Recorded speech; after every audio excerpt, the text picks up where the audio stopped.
Welcome back to ABC General Hospital Spoilers channel. Today we will learn about the explosive tension brewing between Curtis Ashford and the enigmatic Dr. Isaiah Gannon, as shocking revelations about Portia Robinson's pregnancy threaten to unravel everything in Port Charles. Curtis confides in Laura amid heart-wrenching doubts. In a moment of raw vulnerability that fans won't soon forget, Curtis Ashford seeks solace from his trusted confidant, Laura Collins, as the weight of Portia's hidden pregnancy crushes his spirit.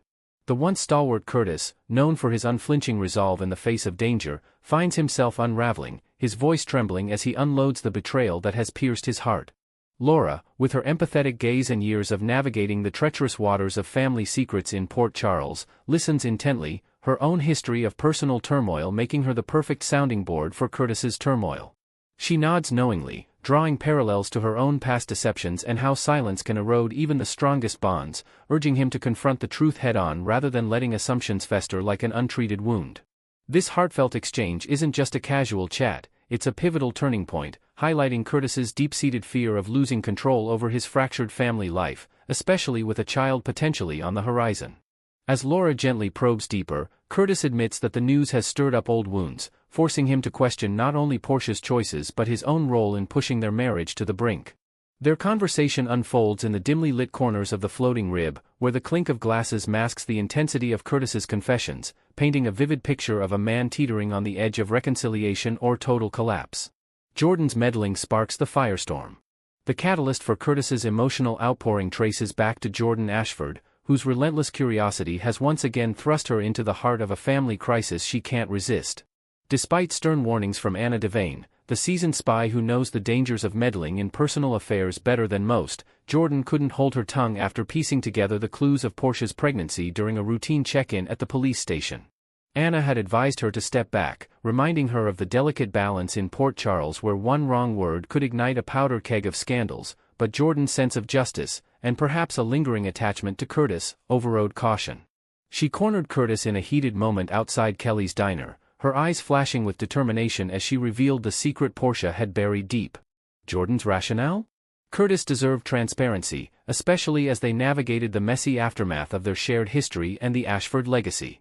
This impulsive disclosure doesn't just inform Curtis, it ignites a fire of resentment toward Portia for her secrecy, amplifying the sting of their impending divorce proceedings.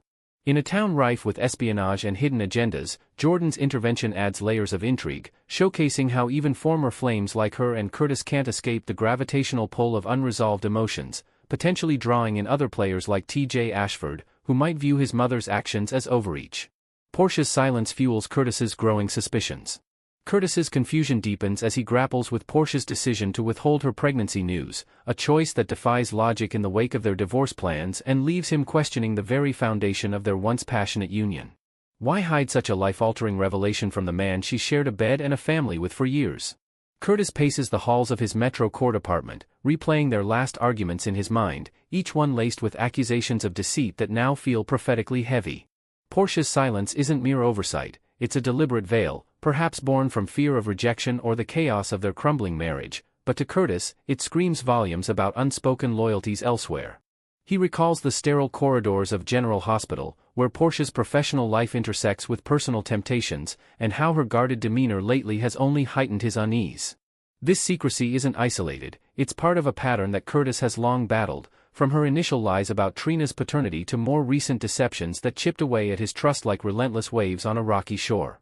As he dissects the situation with Laura, Curtis wonders if Portia's omission is a shield against his anger or a sign that the child represents a future without him, a thought that twists the knife deeper into his already wounded pride. Echoes of Isaiah Gannon's overprotective shadow. Lurking in Curtis's thoughts like a persistent shadow is Dr. Isaiah Gannon, the charismatic physician who arrived in Port Charles under the guise of medical expertise but quickly became entangled in the hospital's web of romances and rivalries. Gannon, with his rugged charm and tales of high-stakes adventures alongside Lucky Spencer in the war-torn sands of Somalia, had initially impressed Curtis as a solid ally in protecting the vulnerable. Yet, recent encounters reveal a man whose protectiveness toward Portia borders on the intimate, from lingering consultations in dimly lit exam rooms to subtle gestures of concern that Curtis now interprets as territorial claims. Gannon's background adds a layer of mystery. Rumors swirl about his past connections to international aid organizations, hinting at secrets that could rival Sonny Corinthos's underworld dealings. Curtis vividly remembers a tense moment in the GH lobby, where Gannon stepped between Portia and a pushy patient, his hand briefly on her shoulder in a way that felt far too familiar. This memory, fresh and festering, fuels Curtis's paranoia, transforming Gannon from a colleague into a rival whose presence threatens to eclipse his own role in Portia's life.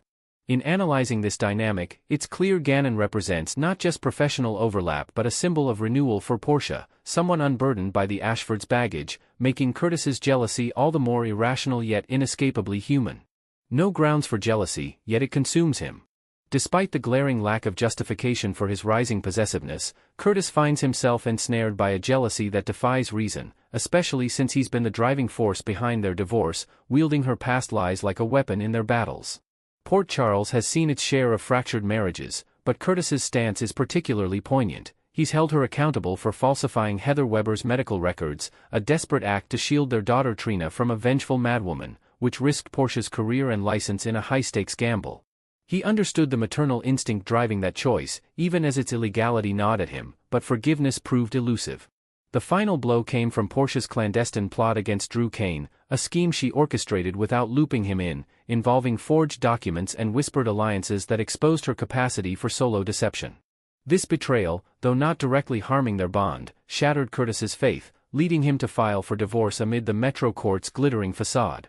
Yet, in the quiet aftermath, as he reflects on these fractures, Curtis realizes his jealousy stems from a deeper fear, that Portia's independence might flourish without him, leaving him sidelined in the narrative of her life and their child's. Adding invented depth, perhaps Curtis uncovers a forgotten love letter from Portia's early days at GH, tucked away in her drawer, symbolizing her resilient spirit and making him question if he's been pushing away the very woman he still craves. The paternity puzzle ignites a desperate reclamation. As puzzle pieces snap into place during a sleepless night poring over old photos and hospital logs, Curtis deduces the chilling reason behind Portia's pregnancy secrecy. The child's father might not be him, a possibility that catapults his emotions into a whirlwind of doubt and determination. The timeline aligns too neatly with Gannon's arrival, those late-night shifts and shared emergencies painting a picture of stolen moments that Curtis never witnessed but now can't unsee. On one hand, the baby could be his, a miraculous second chance amid their chaos, a tiny heartbeat tying them eternally. On the other, if Gannon's involved, it explains Portia's evasion, her denials to Jordan ringing hollow in hindsight. This realization doesn't just spark jealousy, it awakens a primal urge to reclaim what's his, shifting Curtis from detached ex-husband to fierce protector.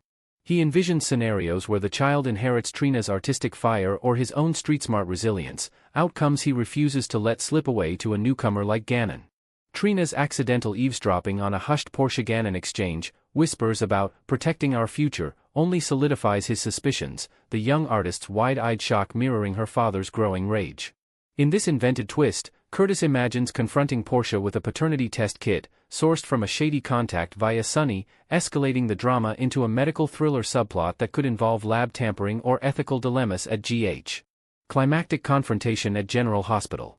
Fueled by this toxic brew of suspicion and longing, Curtis storms the hallowed halls of General Hospital, his determined stride echoing like a war drum as he seeks out Isaiah Gannon for a showdown that promises to shake the foundations of Port Charles society. The sterile air thickens with tension as Curtis corners Gannon near the nurse's station, away from prying eyes but close enough for the buzz of gossip to spread like wildfire. Words fly like daggers, accusations of overstepping boundaries, probing questions about late-night consults, and a raw dissection of Gannon's friendship with Portia that leaves no room for ambiguity. Curtis's voice rises, laced with the pain of a man who's lost too much, as he lays bare his fears of being replaced in a family he helped build. Gannon, ever the composed doctor, defends his actions with clinical detachment, citing professional ethics and a genuine concern for Portia's well-being amid her high-pressure role, but his eyes betray a flicker of something deeper, perhaps guilt or unspoken affection. The confrontation peaks with Curtis's thunderous ultimatum, 5 searing words that cut through the tension: "Stay away from my wife."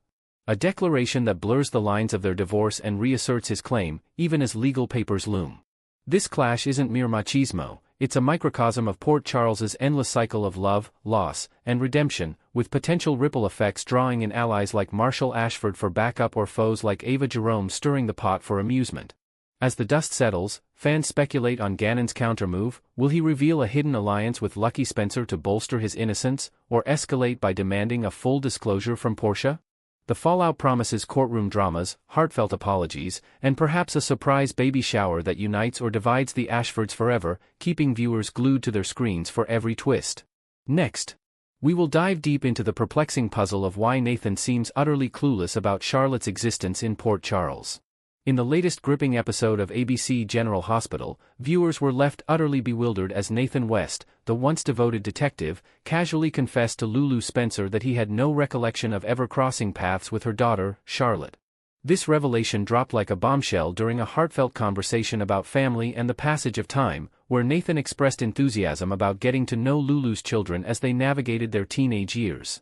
Yet, the irony hung thick in the air. Charlotte, the spirited young girl with a lineage tied to some of Port Charles's most notorious figures, first arrived in town over a decade ago alongside her mother, Claudette Beaulieu, Nathan's former flame whose dramatic entrance stirred up a whirlwind of romance, betrayal, and hidden secrets. Imagine the shock, Nathan, who once shared intimate moments and intense conflicts with Claudette, now drawing a complete blank on the child born from that very turbulent relationship. Fans couldn't help but question if this was a simple oversight or something far more sinister lurking beneath the surface of his return to Port Charles. Delving deeper into this head-scratching moment, it's essential to revisit the tangled web of history that binds these characters together, a hallmark of General Hospital's enduring storytelling that keeps audiences hooked episode after episode. Claudette's arrival wasn't just any subplot, it was a high-stakes saga involving espionage, long-lost loves, and the shadowy influence of the Cassadine family, with Charlotte at its innocent center as Valentine Cassadine's daughter. Nathan, ever the protector, had been deeply entangled in protecting Claudette from dangers that seemed to follow her like a curse, including threats from her past that nearly tore the town apart. For him to dismiss Charlotte as a stranger now feels like a deliberate narrative twist, perhaps hinting at suppressed memories or an identity crisis engineered by Port Charles's resident villains. Moreover, Lulu's response, or rather, her silence on the matter, added another layer of intrigue. As a seasoned journalist and mother, she typically jumps at opportunities to fill in historical gaps, yet here she let the conversation glide past without a single mention of Claudette's explosive history or Charlotte's role in it. This omission raises eyebrows, suggesting either a scripted lapse in continuity or a calculated move to probe Nathan's authenticity, leaving fans to ponder if Lulu harbors her own suspicions about his sudden reappearance. The confusion didn't stop at the dialogue, it rippled through Port Charles like an aftershock, prompting an outpouring of reactions from the dedicated fanbase who have followed Nathan's arc since his tragic death in a hail of bullets years ago. Social media platforms lit up with theories, memes, and outright demands for clarity, turning what could have been a minor slip into a full-blown controversy. One enthusiastic viewer posted, "Hold up, Nathan as Rocco's godfather? He was all in on that family vibe back then, even mistaking Charlotte for his own kid during the Claudette drama. If he's blanking on Bailey Lou too, this guy's got more glitches than a faulty WSB gadget. Not buying the real deal." Another fan delved into the resurrection trope, speculating, "Remember when Nathan died? That was peak soap magic. Now he's back, but acting like the kids are total strangers? Maybe the writers are teasing a teen makeover angle. They were toddlers last he saw them, all grown up and unrecognizable. But throw in some hypnosis from the Cassadines, and you've got a recipe for chaos." These discussions highlight how General Hospital masterfully blends nostalgia with fresh twists, keeping the legacy of characters like Nathan alive while challenging viewers to question every motive. As the speculation intensifies, let's explore the potential implications for Nathan's future in Port Charles, where every forgotten detail could unravel a larger conspiracy involving spies, imposters, and familial bonds tested to their limits. If Nathan truly is who he claims, this memory fog might stem from the psychological toll of his presumed demise and revival. Perhaps experimental WSB tech wiped selective parts of his past to shield him from enemies like the ever-scheming Faison, whose shadow still looms over the Spencer-West connections. Inventing a new angle, consider the possibility of a subtle brainwashing plot orchestrated by a rogue Cassadine faction, aiming to erase Charlotte's significance to weaken Valentine's alliances and throw Lulu into emotional turmoil. Picture tense confrontations ahead, Nathan stumbling upon old photos of Claudette and young Charlotte, triggering fragmented flashbacks that expose hidden agendas. Or envision a dramatic reveal where Dante, ever the skeptic, grills Nathan about his godfather duties to Rocco, forcing a confession that could either solidify his identity or expose him as a cleverly disguised operative with ties to the Dvorkin legacy. This layered approach not only heightens the suspense but also weaves in themes of redemption and trust, core to General Hospital's appeal, as Nathan fights to reclaim his place among the Spencers. Fan theories continue to evolve with each passing day, drawing parallels to classic GH mysteries that have defined the show for decades. One particularly inventive commenter suggested, "This screams Phase-On 2.0, Nathan's mannerisms are spot on, but that blank stare? It's like Peter's glitchy programming upgraded. He dodged Bailey Lou talk entirely, which screams cover-up. Hide the family tree diagrams before the truth explodes." Another added depth, noting, since his return, Nathan's avoided the full family reunion. Meeting the kids now, as teens make sense post-death, but forgetting Claudette's kid? That's not amnesia, that's a plot bomb waiting to detonate. Maybe he's a clone, engineered to infiltrate and stir up old wounds. These insights reflect the community's passion, often extending to fan fiction where Nathan uncovers a secret lab in the catacombs, piecing together clues from Claudette's vanished letters and Charlotte's own cryptic drawings. Such creativity underscores why General Hospital thrives on interactive storytelling, inviting viewers to co-author the drama through online forums and spoiler threads.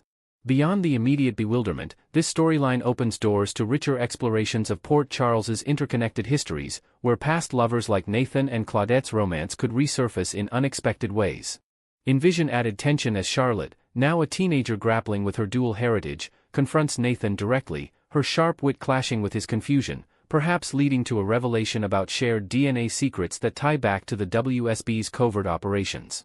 Lulu might finally intervene, pulling out archived news clippings from her journalist days to jog his memory, only to uncover discrepancies that hint at timeline alterations courtesy of time travel whispers from the Quartermain vault.